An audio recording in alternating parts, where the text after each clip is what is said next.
This chair was given to me by my gran. They've got a new load of furniture coming, so they no longer want this. So my job is going to be, I'm going to sand this back, and then depending on how the wood looks underneath, I might just put a clear coat on. If not, I'll restain it a different colour and then give it a little bit of a clean. She's got dogs, so obviously where the dogs jump up on stuff, it's a little bit dirty. That is the job for today, give this a bit of a restoration. I'm going to start off by giving it a little bit of a vax, get rid of the like the mucky arms, and then once we've done that, I can get the feet off and have a go with that.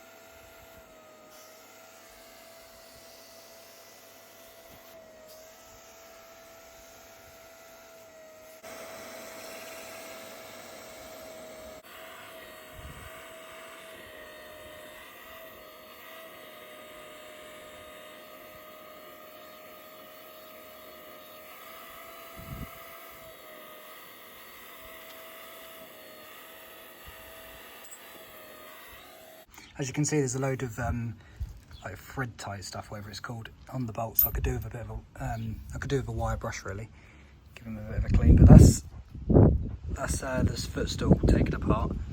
Once Holly's finished giving that a clean, I'll take the feet off that as well. These have also got little foam feet. I was thinking about taking them off and then gluing them back on, but now I've changed my mind. I'm just going to basically sand everything that visually can be seen and then leave the rest. Oh, hello, Miss Cat. What are you doing out here? What's this? What's this? Use a few bits of 180 grit sandpaper because you can basically scratch it off yourself. So I don't obviously want to be cutting into the wood. I just want to take the top layer off. This pack we've got goes all the way as rough as 40, so we won't be using that, definitely not.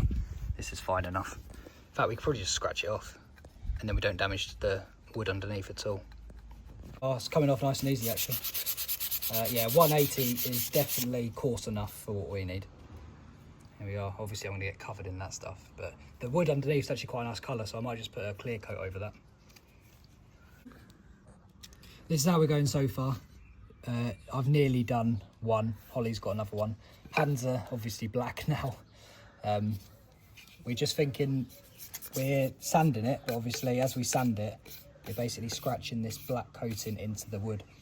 So we may end up painting it, or we'll clean it somehow.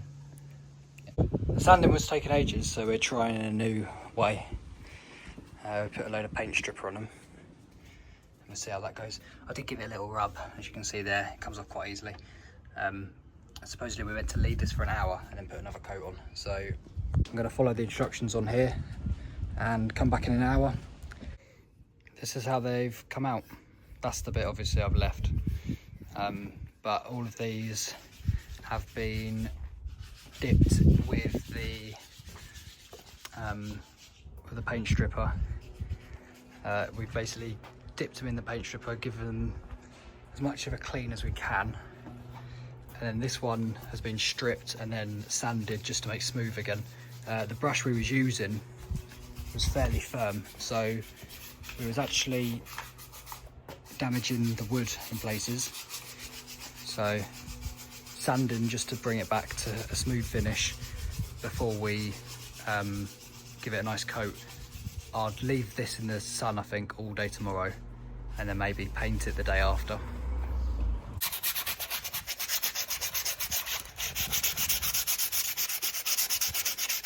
So obviously when sanding, you want to try and avoid putting too much pressure on the edges.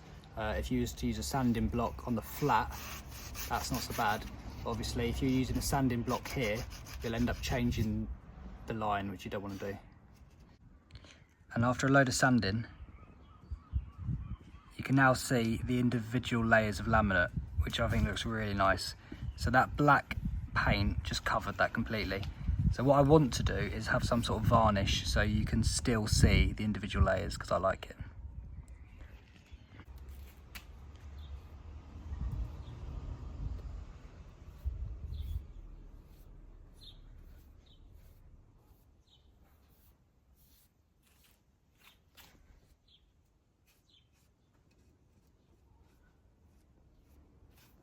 This is how they're coming along. Going to do a couple of coats of this dark oak varnish. And hopefully you'll still see the grain of the wood. These are how the legs are looking now. Every single one of them is painted. I say legs, I mean feet. We've also just got a table. We just cleaned that, and yeah, gonna wait for it to dry, and then we're gonna start painting that as well. This is after 3 coats. This is how they're gonna look now. So let's take it out of the sun actually. This one out of the sun so you can see. That's how it looks when it's not in sunlight. So yeah, in my opinion, much nicer than the black. Just leaving them there to dry. They are pretty much all dry. And then I'll put them back on the bottom of the chair. Just a little side quest whilst we're doing that chair. We've got this Facebook Marketplace table.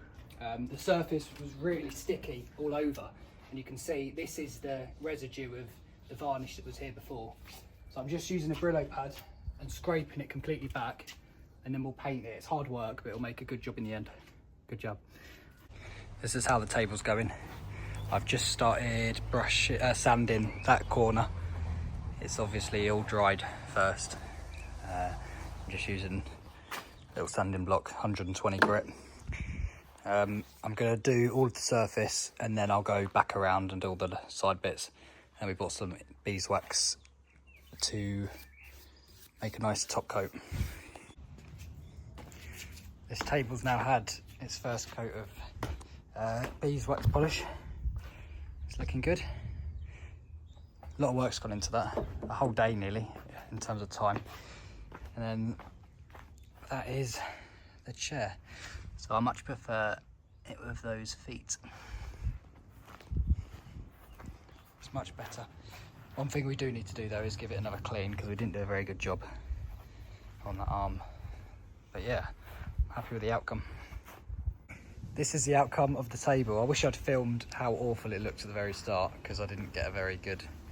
You can just about see it in the background, but I didn't do a proper job of showing it. I weren't planning on actually including any of this in the video. But yeah, top's nice again. The chairs, we've painted all. Yeah, it looks good. I'm happy with it.